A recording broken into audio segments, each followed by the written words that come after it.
Okay, so a brief video of using the Apex bike. Going through the software, first page is the client details.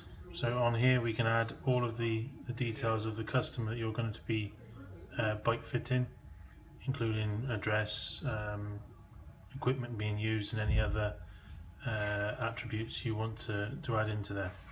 Once this is complete and the client's saved, you go on to the bike details page.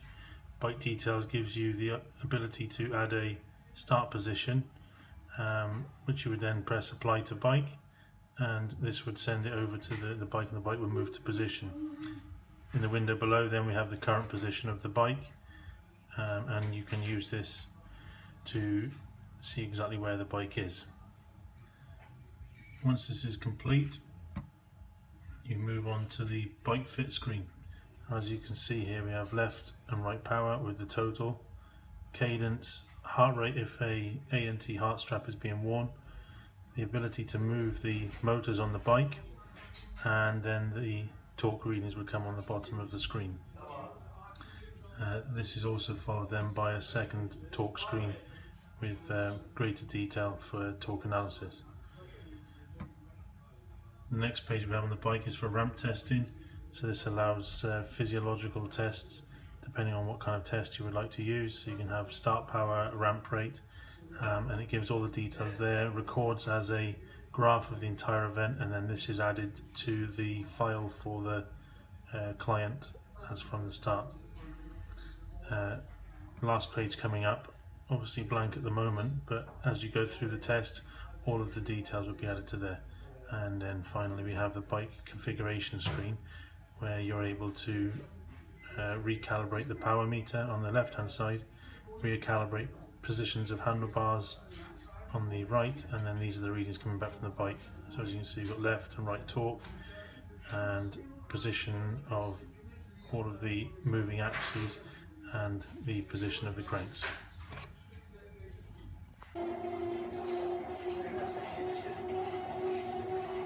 So as you can see there, we're on the bike fit screen, bottom right hand corner showing all of the torque readings coming out of the bike, with the blue circle being the left leg and the red circle being the right leg.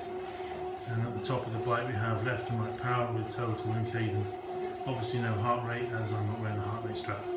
And if I go left dominant, you can see I can produce more power on the left hand leg as well as torque in the bottom right hand side.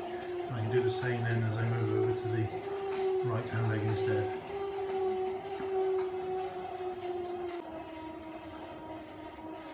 Here we have the same again on the torque screen. Difference being on this one is it's non-scalable, so the actual circles you see shows you the magnitude and force being applied. I can do the same again.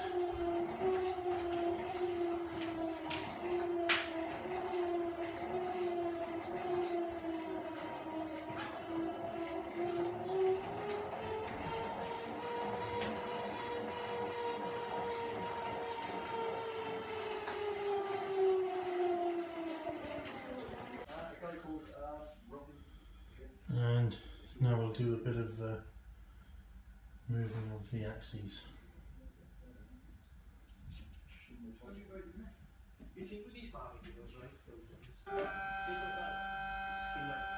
So what we have there is the saddle moving up.